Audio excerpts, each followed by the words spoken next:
अस्सलाम वालेकुम प्यारे बच्चों। जमात दहुम शुमारियात छठा सबक, इसमें शुमारियाती मातियात का इश्काली इजहार, उसके तहत हमने पिछले वीडियो में मुस्ततिली तरसीम किस तरह से बनाना है उसके मुतालिक मालूमात हासिल किए थे। आज के इस वीडियो में शुमारियाती मातियात का इश्काली इजहार का दूसरा हिस्सा, यानी दी गई मातियात को ताद्दुदी कसीर ज़िलई के ज़रिए किस तरह से हम उसको ज़ाहिर कर सकते हैं, इसके मुतालिक मालूमात हासिल करेंगे। इससे कबल मैं आप तमाम तलबा से गुजारिश करूँगा कि आप जो है तकरीबन 10वीं जमात का सिलेबस जो है वो ख़त्म होने को है, मुश्किल से 2-3 सबक सिर्फ बाकी बचे हैं। मैं आप तमामों से गुजारिश करूंगा कि आप लोग जो है इस वीडियो की लिंक जो है वो ज़्यादा से ज़्यादा बच्चों तक शेयर करें, चैनल को सब्सक्राइब करें, वीडियोस को लाइक करें, ठीक है, ताकि जो भी नए वीडियोस की जो अपडेट्स है वो आपको मिलती रहे। अब ताद्दुदी कसीर ज़िलई, इसमें दो तरीके से हम ताद्दुदी कसीर ज़िलई बना सकते हैं, जिसमें नंबर 1 पर है मुस्ततिली तरसीम की मदद से। जो पिछले वीडियो में हमने मुस्ततिली तरसीम देखे, उसकी मदद से ताद्दुदी कसीर ज़िलई बनाना, और दूसरा है मुस्ततिली तरसीम का इस्तेमाल किए बगैर। ठीक है, अब मुस्ततिली तरसीम की मदद से हम किस तरह से ताद्दुदी कसीर ज़िलई बना सकते हैं, उसको समझने के लिए पिछली मशकी सेट 6.4 का एक सवाल मैंने यहाँ पर हल किया था पिछली मरतबा, वही मैंने लिया। यहाँ पर मुस्ततिली तरसीम पहले से बनी हुई है, अब उसका इस्तेमाल करके हम ताद्दुदी कसीर ज़िलई किस तरह से बनाएंगे वो देखना है। ठीक है, तो यहाँ पर हमें क्या करना है कि हर मुस्ततिली जो सुतून हमने बनाए हैं उसका वस्ती नुक्ता लेना, यहाँ पर बीच का नुक्ता बराबर लेना।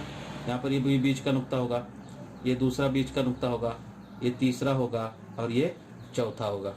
ठीक है, इस तरह से इन नुकात को क्या करना है, पहले बताना है, और बताने के बाद में हमें पट्टी की मदद से और पेंसिल की मदद से इन नुकात को सिर्फ जोड़ना है। इस तरह से ये एक नुकात को जोड़ दिया हमने, दो नुकात को, उसके बाद में इन दो नुकात को जोड़ेंगे। ठीक है, उसके बाद में इन दो नुकात को जोड़ेंगे, और उसके बाद में अगली जो जमात होगी 150 155, यहाँ पर आएगा 160, वो 160 और 155 इसका जो वस्ती नुक्ता आएगा इधर बीच में, उसको और ये ऊपर के नुक्ते को हम क्या करेंगे, इस तरह से जोड़ देंगे। ठीक है, उसी तरह से पहली जमात यहाँ पर जो होगी, थोड़ी सी जगह छोड़े आप लोग 1 सेंटीमीटर की, और यहाँ का नुक्ता और वो ऊपर का नुक्ता, इसको भी हमें क्या करना है, जोड़ना है। अगर पहली जमात में और मुब्दा के दरमियान में अगर कोई ताद्दुद अगर नहीं है तो वहाँ पर हमें क्रिंक मार्क की निशानी लगानी है, इस बात को ध्यान रखें। तो इस तरह से मुस्ततिली तरसीम का पहले मुस्ततिली तरसीम बनाए, और इस तरह से उसका वस्ती नुक्ता हर एक, ये जो अगर जमात लिए तो उसका वस्ती नुक्ता बराबर बीच में आएगा। वस्त यानी बीच का नुक्ता, बराबर है ना, तो वो नुक्ता बराबर ऊपर के हिस्से का नुक्ता लेना है। मुस्ततिल का जो ऊपर का हिस्सा होगा उसका वस्ती नुक्ता लेना है, और उसको क्या करना है, हमें इस तरह से पेंसिल की मदद से जोड़ना है। तो ये मुस्ततिली तरसीम की मदद से क्या हो गया, अब ये ताद्दुदी कसीर ज़िलई हमने बना लिए। ठीक है, अब दूसरा जो तरीका है वो है मुस्ततिली तरसीम का इस्तेमाल किए बगैर। अब मुस्ततिली तरसीम का इस्तेमाल किए बगैर हम किस तरह से जो है वो ताद्दुदी कसीर ज़िलई बनाएंगे, उसको समझने के लिए मैं आप लोगों के सामने एक मिसाल लेता हूँ। मशकी सेट 6.4 से एक मिसाल इस तरह से है कि एक इम्तहान के नतीजे से मुताल्लिक मातियात झेल में दी गई है, इन मातियात के लिए ताद्दुदी कसीर ज़िलई बनाइए। ठीक है, तो जमातें इस तरह से तुम्हारे किताब के अंदर दी हुई है, सिर्फ 30 से 40, 40 से 50, 50 से 60, 60 से 70, 70 से 80, 80 से 90 और 90 से 100। ठीक है, यहाँ तक की जमातें दी गई है। मैंने 2 जमातें एक्स्ट्रा लिया हूँ, यहाँ पर नोट लिखा हूँ मैंने कि ताद्दुदी कसीर ज़िलई खींचने के लिए हम 2 इजाफी जमातें 20 से 30, यानी जो भी जमात दी गई होगी उससे पहले वाली एक जमात और जो आखिर की जमात होगी उसके बाद वाली एक जमात, इस तरह से लेते हैं, और उन दोनों का ताद्दुद हम कितना लेते हैं, 0 लेते हैं। तो जब भी तुम ताद्दुदी कसीर ज़िलई बनाएंगे तो जो जमातें दी गई होगी, सबसे पहले तो वो जमातें मुसलसल है कि नहीं वो चेक करें, और उसके बाद में हमें उस हर एक जमात का क्या करना है, वस्त जमात मालूम करना है। अब वस्त जमात कैसे मालूम करना है, हम ये शुरू से देखते आ रहे शुमारियाती सबक में। ठीक है, दोबारा बताने की जरूरत नहीं होनी चाहिए। तो ये 25, 35, 45, 55, 65, 75, 85, 95 और 105 दी गई जमात की जो ऊपरी हद और निचली हद होगी दोनों की जमा करके 2 से तकसीम करेंगे तो क्या मिलेगी, हमें वस्त जमात मिलेगी। ठीक है, अब हमें क्या करना है कि एक्स महवर और वाई महवर इस तरह से खींचेंगे हम लोग। एक्स महवर के ऊपर जो भी हमने वस्त जमात लिए वो वस्त जमात की आदत डायरेक्ट लेंगे हम लोग, 25, 35, 45, 55, 65, 75, 85, 95 और 105, जबकि तलबा की तादाद है ना, यानी ताद्दुद, ये हम लेंगे वाई महवर पर। अब यहाँ पर जो आदत दिए गए वो कैसे है, 0, 7, 33, 45 है ना। तो ये ज्यादा 65 तक है, तो मैंने क्या किया यहाँ पर 10, 20, 30, 40, 50, 60 लेने में आसानी हो, क्योंकि 33 हम लोग ले सकते, 30 के ऊपर तीसरी लकीर अगर होगी तो हम 33 ले सकते। 47 है, 47 बोले तो 40 के ऊपर 7वीं लकीर 47, इस तरह से हम आदत क्या कर सकते हैं, अगर 10, 20, 30 अगर हम ले लेते हैं तो हमको ये ताद्दुद लेने में आसानी होगी। ठीक है, अब हमें क्या करना है, वस्त जमात और उस वस्त जमात के लिए ताद्दुद। ठीक है, या फिर आप लोग इस तरह से भी कर सकते हैं कि यहाँ पर और एक सुतून बना दो, नुकात के मुहद्दिदीन बोलकर, नुकात के मुहद्दिदीन बोलकर जो है एक हम और एक सुतून यहाँ पर तैयार करते हैं, और वो इस तरह से लेंगे, नुकात के मुहद्दिदीन 25, 0 एक्स महवर का मुहद्दिद यानी ये नतीजा 25 और वाई महवर का 0 यहाँ पर 35, 7, 45, 33, 55, 45, 65, 65। ठीक है।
है।